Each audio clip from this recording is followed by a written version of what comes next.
Today we will discuss 25 questions of pedagogy. Learning can best be described as कि learning को किस तरह से हम describe कर सकते हैं. First one is the ability to memorize fact, a reflectively permanent change in behavior or knowledge due to experience, instinctive reaction to stimuli, temporary changes in mood. तो इन चारों में से इसका करेक्ट आंसर कौन सा है?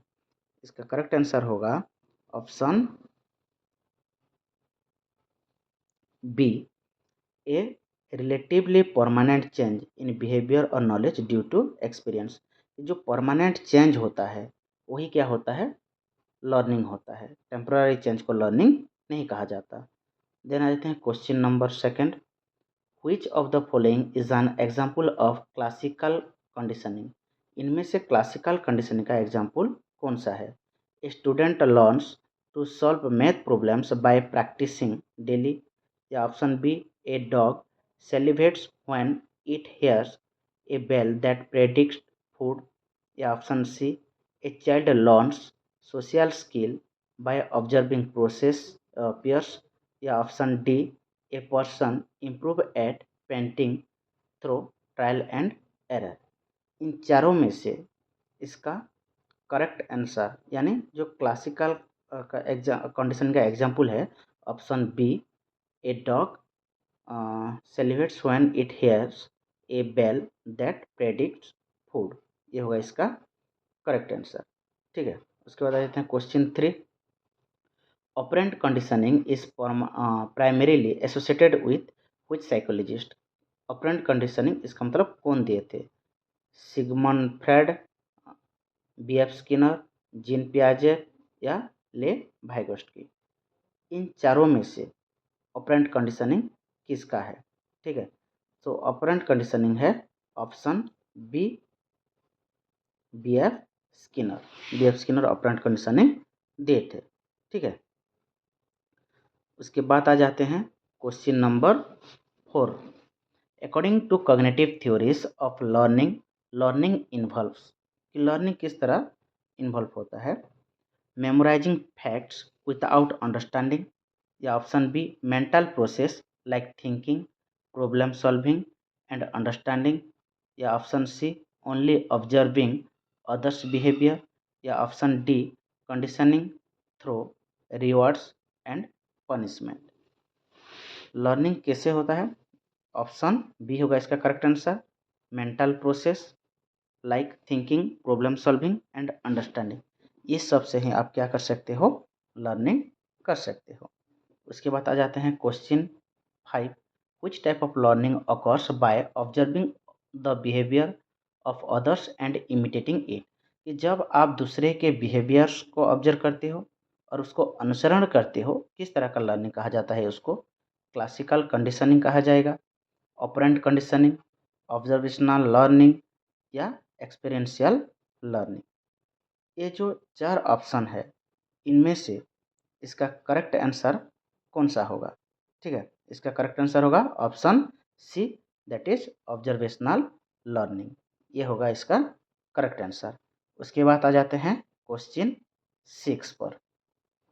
The zone of proximal development is concept introduced by. कि zone of proximal development concept कौन दिए थे? Jean Piaget, Lev Vygotsky, B F Skinner या अल्बर्ट बंदुरा. इसका करेक्ट आंसर होगा ऑप्शन बी, ली वाइगोत्स्की इसका करेक्ट आंसर है. Then question 7. Reinforcement in learning serves to. कि लर्निंग में जो रेनफोर्समेंट है वो कैसा होता है? Punish undescribable behaviour. या ऑप्शन बी, स्ट्रेंथन और increase the likelihood of A behaviour, confuse the learner या रिप्लेस ओल्ड लर्निंग. इन चारों में से इसका करेक्ट आंसर है ऑप्शन बी, स्ट्रेंथन और increase the likelihood of A behaviour. यह होगा इसका करेक्ट आंसर. इसके बाद आ जाते हैं question number 8. Which of the following is not a type of learning. इनमें से कौन सा लर्निंग नहीं है? एक्सपीरियंशियल लर्निंग है, ऑब्जर्वेशनल लर्निंग भी है, क्लासिकल कंडीशनिंग भी है और लास्ट वन जो है option D, that is genetic learning, ये होगा इसका करेक्ट आंसर। इनमें से ये लर्निंग नहीं है।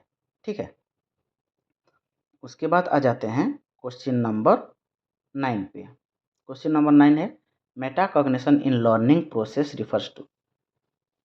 तो इसका करेक्ट आंसर मेटाकॉग्निशन जो खुद सीखते हैं, सेल्फ लर्निंग है।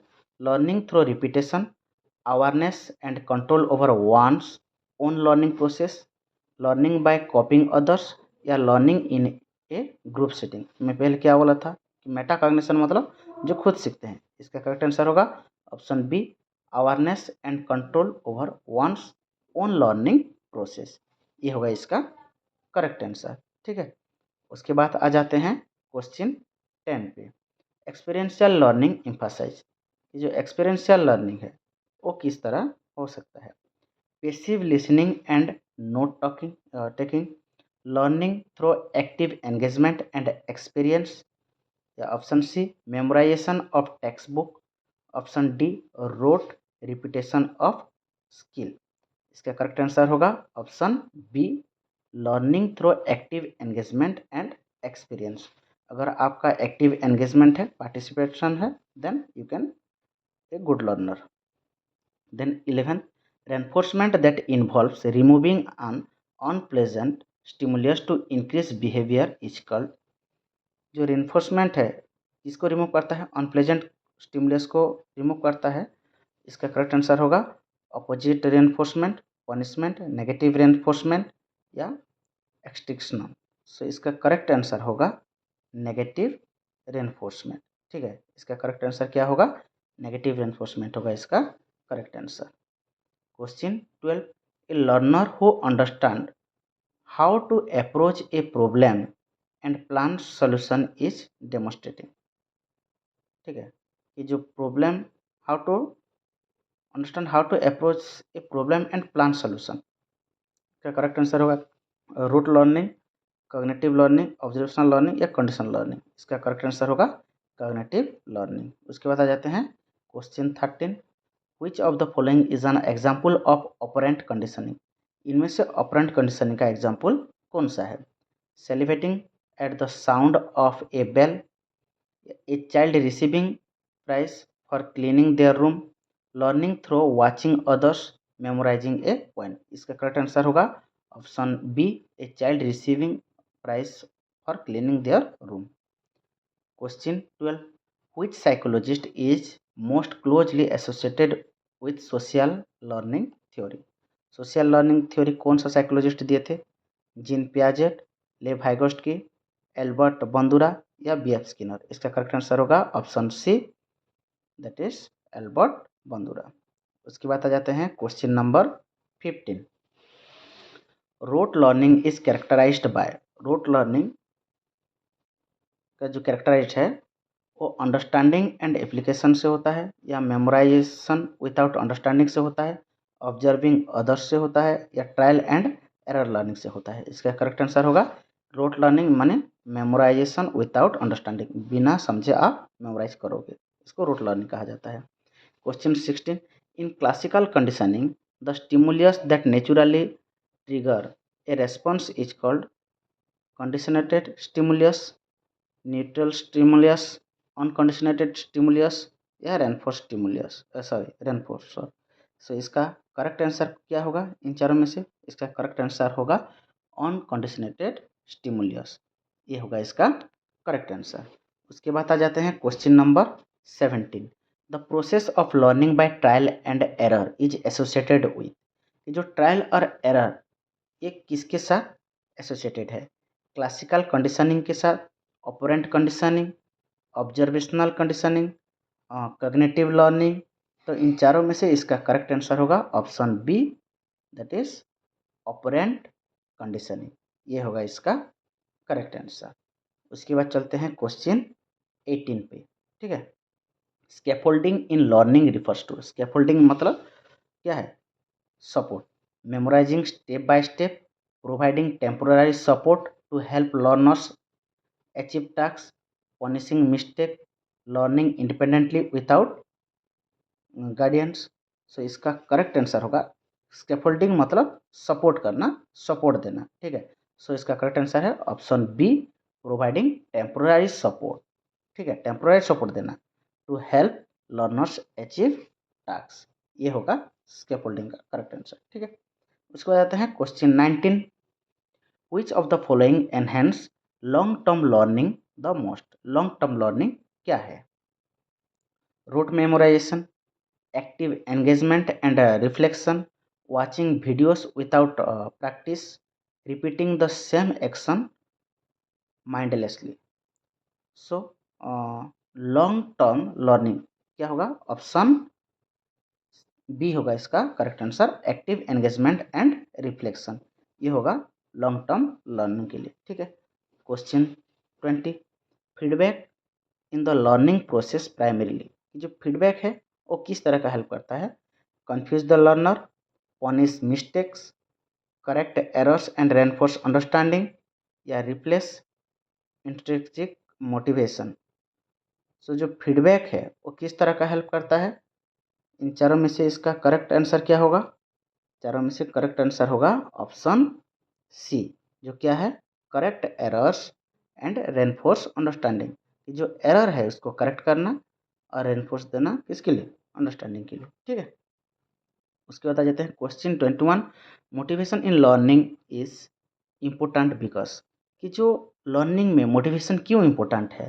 Has no effect on no learning, या option B, drives attention, persistence and engagement, या ओनली हेल्प्स इन मेमोराइजेशन, या गारंटीज इमीडिएट सक्सेस। इसका करेक्ट आंसर होगा option B, drives attention, persistence and engagement, ये होगा इसका correct answer, ठीक है।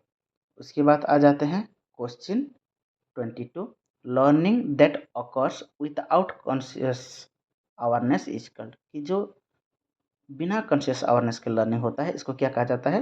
Active learning, implicit learning, observational learning, experiential learning. इसका करेक्ट आंसर है ऑप्शन बी, इम्प्लिसिट लर्निंग इसको कहा जाता है। उसके बाद आ जाते हैं question 23, cognitive development stages proposed by Piaget include, इसको इंक्लूड करके क्या गया है? क्लासिकल, ऑपरेंट एंड ऑब्जर्वेशनल, या sensor motor, pre operational, concrete operational, formal operational, या rote, meaningful, experiential, positive, negative and neutral. इसका करेक्ट आंसर होगा option B, that is sensory motor, pre operational, concrete operational and formal operational, ये है Piaget का दिया गया stages सब, ठीक है। उसके बाद आ जाते हैं 24, question number, which learning approach emphasize connecting new knowledge to prior experience, कि जो आपका पहला एक्सपीरियंस है इसके साथ जो न्यू नॉलेज है वो कौन सा आपको कनेक्ट करता है? बिहेवियरिज्म, कंस्ट्रक्टिविज्म, कंडीशनिंग, या रोट लर्निंग। इन चारों में से करेक्ट आंसर होगा ऑप्शन बी, कंस्ट्रक्टिविज्म जो है वो आपको रिलेट करता है प्रीवियस नॉलेज के साथ। देन आ जाते हैं क्वेश्चन 25, आज का last question, self regulated learning involve. Self regulated learning क्या है? लर्निंग विदाउट एनी गोल्स, या setting goals, monitoring progress and reflecting on outcomes, या ओनली मेमोराइजिंग कंटेंट, या कॉपिंग अदर्स बिहेवियर। इनमें से इसका करेक्ट आंसर होगा option B, that is setting goals, monitoring progress and reflecting on outcomes, ये होगा इसका करेक्ट आंसर। तो आज का क्वेश्चन कैसा लगा आप लोगों को, ये रिप्लाई करना, और चैनल को लाइक और सब्सक्राइब करो ताकि आप लोगों को अच्छे कंटेंट मिल सके, ठीक है। Thank you.